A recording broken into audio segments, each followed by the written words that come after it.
Hey guys, this is the market update. We've seen a short-term pump in crypto, but is it going to last? I've got some data here to hopefully help you out if you are trading short-term. We've seen some spot buying of both Bitcoin and crypto, which is usually good news, but it may just be people buying back what they were selling towards the end of December, because in some countries you can still perform tax loss harvesting, so they may be doing that.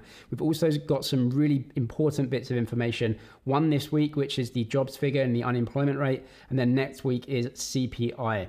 Potentially both of these are going to be pretty good for the price of Bitcoin. Ironically, if more people are losing their jobs, especially in December towards the end of the year when a lot of redundancies are made, and CPI continuing to come down, short term might be fairly good news. Medium term, maybe not so much, but short term, the algos potentially could trade this higher. Just to give you some futures data here, as you can see, we have rallied really well, and this seems to be spot buying. As you can see, this is aggregated open interest. So this shows you, essentially when this spikes up, it shows you that people are kind of betting in the futures market. It hasn't really spiked up that much, even though the price has gone through this rally.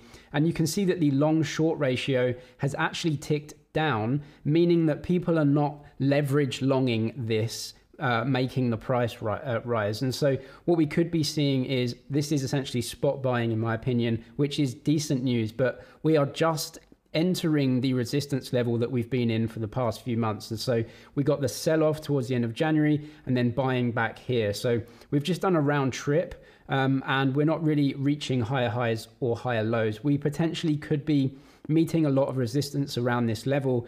In fact, as you can see, the long-short ratio is actually going down, indicating that people that are trading in the futures potentially are trying to fade this rally. As you can see, we're meeting this resistance level right here, a ton of trade around this level.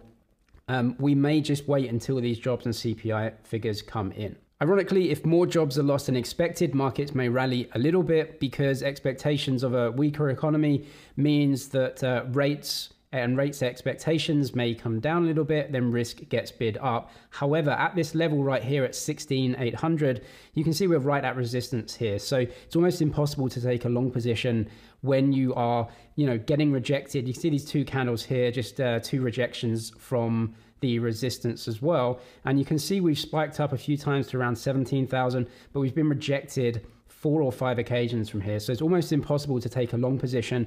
If we look at the announcements as well, you have jobs here, CPI here, which could be good, but then the market is going to look for the Fed meeting at the end of January to really let the market know kind of what the Fed is thinking. Do they want to keep the market down a little bit more? I doubt they're going to let the market run away. And so you may just see more weakness around this level as well. So it's probably not a great time to trade here towards the end of the month. We could essentially get our levels for the next 6 weeks until the next Fed meeting. So sometimes it's better to sit on your hands rather than trade a level where it kind of looks like it's met resistance and meeting some selling pressure in the futures as well. If you want to get ready though, BitGet up to $8,000 deposit bonus, 0 commission spot trading as well. Check the link in the description for that. It's actually a bunch of altcoins that have really been pumping, so we need to have a look at those. As you can see, the market is really trying to front run the turn from the central banks. Now this is BTC versus the assets of major central banks over its life. This is from Sam at Bitcoin Magazine. You can see a fairly decent correlation here when banks are bringing on assets, trying to reduce interest rates and stimulate the price of Bitcoin rises. When they take assets out or they let the assets roll off, which is essentially quantitative tightening, trying to tighten the monetary system, Bitcoin is obviously going to struggle in that environment. That's what's been happening, since the end of last year or 2 years ago. And as you can see, when it's been coming off, Bitcoin has struggled a lot. And then people are trying to time this turn when they obviously start easing again, but we are not there yet. What you've seen recently in a lot of altcoins is, I think, just that selling that happened in December now being bought back into at the start of the year. But you are seeing professional traders in the futures market essentially sell this rally. Now, this has 2 potential outcomes here. If the rally continues in the spot market, these guys could actually get caught on the wrong side of things and push us a little bit higher.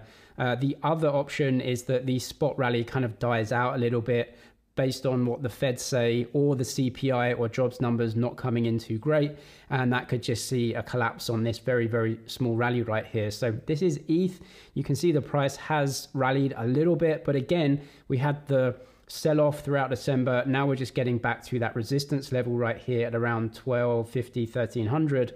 You can see futures traders are shorting this rally. Open interest up a little bit, but the shorts outnumbering here. So again, shorts are basically fading the spot rally. This is ADA as well. You can see essentially December sell-off, then rally into resistance here. And you can see that long-short ratio is going down as well. So people that are still in the futures market essentially are either getting out or selling the rally. It's not a speculative long rally in the futures, which can be good if we get some good data. But of course, these shorts are right here and piling on right now. So again, going long here, you're basically relying on the data right here, but some good spot buying. And as you can see in Solana as well, a massive move. It's been beaten down the most. And then this huge move, again, we're right at resistance. So all of these alts are kind of at, short-term resistance. A huge amount of people are shorting this rally. As you can see here, the open interest has spiked massively and funding rates are negative, long-short ratio down in negative as well. So what you're seeing is loads of futures traders just shorting the rally, fading the rally, expecting the rally to fall away so they can make profit as this meets resistance and falls down. But if the figures come in good and the market, like the stock market rallies a little bit, you could see these shorts get carried out as well if spot buying continues. But traders are probably thinking that just fade rallies right now because it's not like it was in the bull market. Spot rallies tend to die out much quicker. And so that's why you're seeing a lot of these spot rallies being faded in the futures market by traders. What those traders are basically doing is playing the probability that these spot buying we've seen won't follow through too much. Even if these figures short-term pump the market a little bit, you've still got the Fed here that are going to come out and say, we're still tightening and we're still going to raise rates. Also, if these jobs figures show more joblessness and the CPI is coming way down, it could mean we're careering into a recession, which medium term isn't good for earnings and the stock market as well. So those traders are just playing the probability right now, even though we have seen some spot buying. And for all holders, we hope that continues and those shorts get carried out. If you are a trader, though, you want to wait for a better opportunity, get up to $8,000 futures trading bonus and zero commission spot trading right now, so you can buy in the spot market and take it out to your wallet as an investor. Link in description for that. I'm James, it's MoneyZG. Cheers for watching, and I'll see you in the next one.